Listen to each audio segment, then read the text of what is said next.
এই দেশ দিয়ে আমার হবে কি? এই দেশে নির্বাচন কি যায় আসে? আবার এই নির্বাচনে তো আমার কোনো লাভ নেই। এই নির্বাচন আমাকে কিছু যদি দিতেই না পারে, তাহলে ওই নির্বাচনকে আমি লাথি মারি। আমি নির্বাচনের কাছে চাই, আমি নির্বাচনের কাছে চাই আমার জীবন জিজ্ঞাসার জবাব দিতে হবে।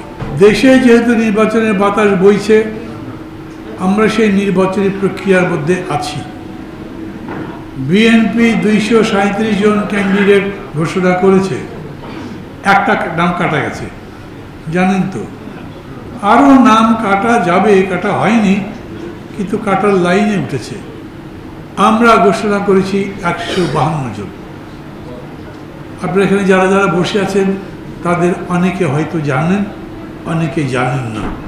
আমরা তো বিএনপির মতো হাতির মতো অত বড় শরীর নয়, আমাদের চট করে তাকালেই দেখা যায় না, কিন্তু খোঁজ করলে দেখা যায়। এই 152 জনের যে লিস্ট আমরা দিয়েছি, তার মধ্যে এই দুজন যাদের আপনাদের মনে হচ্ছে যে আজকে জয়েন করেছেন, কিন্তু সম্ভবত 20 দিন আগে যখন লিস্ট দিয়েছি তখন তাদের নাম ওটার মধ্যে ছিল।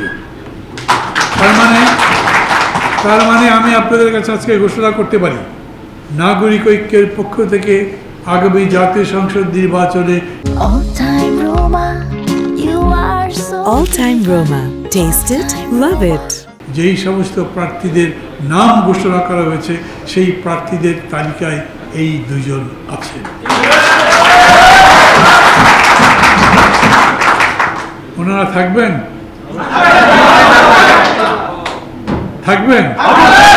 আচ্ছা, আপনারা জানেন ভোটটা কিরকম করে হবে?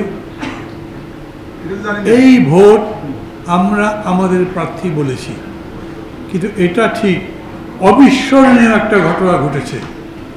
মাত্র 15 দিনের মধ্যে 1,500-এর বেশি, 20 দিনের মধ্যে 1,500-এর বেশি মানুষ মারা গেছে। সমস্ত পার্টি এক হয়ে গেছে, একসাথে শেখ হাসিনার স্বৈরাচারের বিরুদ্ধে লড়াই করবার সময় সবাই বলেছে সমগ্র জাতীয় ঐক্যবদ্ধ ফ্যাসিবাদের বিরুদ্ধে তাকে উৎখাত করবার জন্যে। এই যে ঐক্য, এটা ধরে রাখতে চাই, কারণ শেখ হাসিনা পালিয়ে গেছেন কোথায় জানেন সবাই, বলবার দরকার নেই। সেইখানে থেকে তিনি আবার টিভিতে কথা বলেন, তিনি বিভিন্ন অনলাইনে কথা বলেন, ওখান থেকে ভাষণ দেন এবং বাংলাদেশের স্বাধীনতা, সার্বভৌমত্ব, গণতন্ত্রের বিরুদ্ধে সব রকম কাজকর্ম করেন। ওখানে যে সরকারটা বসে আছে, সেই সরকার বলেছে আমরা এই সরকার চিনি না, নির্বাচন হবে, নির্বাচিত সরকারের সাথে আমাদের সম্পর্ক না জানি নির্বাচনের প্রতি তাদের কত দয়া। তো এর আগে নির্বাচনের সময় শেখ হাসিনা 3টা যে 410 ডিগ্রি করলো, তার সাথে সম্পর্ক রেখেছিল কেন? তাদের তো এদের সাথে সম্পর্ক রাখাই উচিত ছিল না। সেই জন্যে আমরা মনে করি সতর্ক থাকা দরকার, এখনো জাতীয় ঐক্যবদ্ধ থাকা দরকার। এখনো ষড়যন্ত্র চলছে যাতে এই সরকার সহ যেই প্রক্রিয়াটা চলছে একটা গণতন্ত্র নির্মাণ করার জন্যে, তৈরি করবার জন্যে, সেই প্রচেষ্টা নস্যাৎ হয়ে যায়। ইনশাল্লাহ কোনো ধরনের ষড়যন্ত্র এখানে জিততে পারবে না। আমি মানি আমরা যেরকম করে সামনে যেতে চেয়েছিলাম সেই রকম করে যেতে পারছি না। আমি মানি আমরা যেতে যেতে হোঁচট খাচ্ছি, আমরা যেতে যেতে মাঝে মাঝে দেখছি ব্যারিকেড তৈরি হয়েছে, আমরা যেতে যেতেই দেখছি নিজেরাই ব্যারিকেড তৈরি করছি, যেই ব্যারিকেড আমরা ভাঙতে পারিনি এখন পর্যন্ত, কিন্তু আশা করি ভাঙতে পারব। কিসের ভিত্তিতে আশা করি? সাথীগণ, বন্ধুগণ, বক্তৃতা খুব লম্বা করবো, কিন্তু কয়েকটা গুরুত্বপূর্ণ কথা বলতে চাই।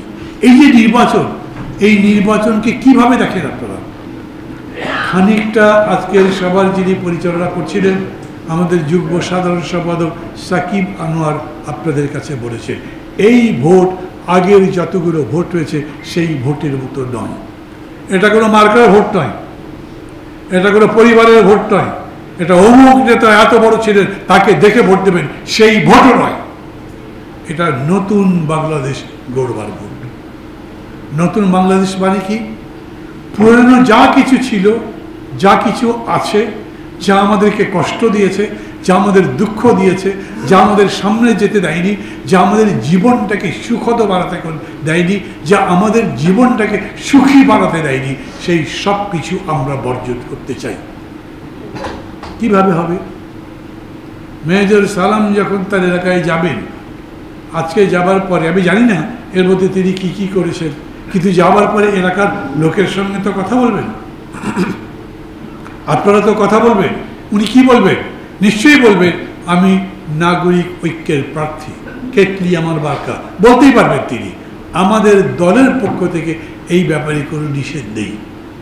খালি মেজর সালাম বলতে পারবেন তা না, কিছু খালি মেজর সালাম বলতে পারবেন তা না, সোহরাবও বলতে পারবেন। এই মঞ্চে যারা যারা বসে আছেন তাদের প্রায় সবাই প্রার্থী, মঞ্জুর কাদের বাদ দিয়ে, না রাজাকেও বাদ দিয়ে। বাকি যারা প্রার্থী আছেন নিচে তারা বলতে পারবেন। তারা কি বলবেন? আমি আগামী কালকে বিকেলবেলা আমার বাড়ি বগুড়া 2 আসন, যেখান থেকে আমি নির্বাচন করব সেখানে যাব। আমি সাধারণত 2 রকম কাজ করি। কিছু কাজ করে কি গাড়ি নিয়ে ঘুরতে থাকি, যেখানে যেখানে লোক দেখি থেমে যায়, তাদের সাথে কথাবার্তা বলি। যদি হাতে মাইক টাইক থাকে লোকজন ভিড় করে কথা বলতে শুরু করি। মানুষ কি বলে, ধরেন একটা জায়গায় গেছি, মানুষ বলেছে এই যে এখানে আপনি সভা করতে আসছেন, এটা একটা বিরাট বাজার ছিল, জায়গাটার নাম উথলি, সেই বাজার এখন শেষ। যখন বাজার ছিল তখন এলাকার লোকজন এখানে বাজার করতে পারতো, তরি তরকারি যা যা তৈরি করতো সেগুলো বিক্রি করতো, তাদের ইনকাম হতো। বাজার নাই, এখন ইনকাম নাই, এই মানুষগুলো চলবে কিভাবে? আমি ওই এলাকার প্রার্থী হিসেবে এই প্রশ্নের জবাব দেওয়ার কি উচিত আবার দরকার? মানুষের বাজার শেষ, অর্থনীতি শেষ, তারই যদি আমি জবাব দিতে না পারলাম, তাহলে এইখানে ওই ফরেন অফিসে বসে বসে সংস্কারের উপরে 8 বার ধরে আলোচনা করবার মানে কি? মানুষের পেটে যদি ভাত না থাকে তাহলে সেই মানুষকে আপনি কনস্টিটিউশন দিয়ে কি করবেন? মানুষের যদি কষ্টই বেশি থাকে তাহলে সেই মানুষকে আপনি সুখের গল্প শুনিয়ে কোনো লাভ নাই। আপনাকে বলতে হবে কি করতে চান। আপনি কি জানেন আপনার নির্বাচনী এলাকায় মানুষ কত? আপনি কি জানেন আপনার এলাকায় যতগুলো মানুষ আছে তাদের মধ্যে হতদরিদ্র কারা কারা আছে, যাদের কোনো ইনকামই নাই? এরকম আছে নির্বাচনী এলাকার মধ্যে? এরকম মানুষ যাদের কোনো ইনকাম নাই আছে? আছে না? কোনো ইনকাম নাই মানুষ আছে। ওই মানুষগুলোর দিন যায় কিভাবে? ওদের জীবন কিভাবে আছে? ওরা বেঁচে আছে কিভাবে?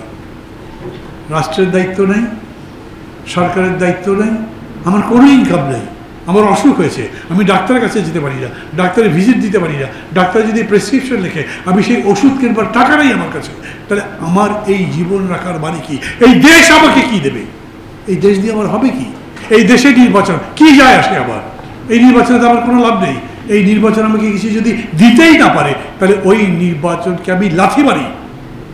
আমি নির্বাচনের কাছে চাই, আমি নির্বাচনের কাছে চাই আমার জীবন জিজ্ঞাসার জবাব দিতে হবে, আমাকে বলতে হবে, আমার পথ নির্দেশ করতে হবে, আমি যাতে বেঁচে থাকতে পারি অন্তত তার ব্যবস্থা করতে হবে।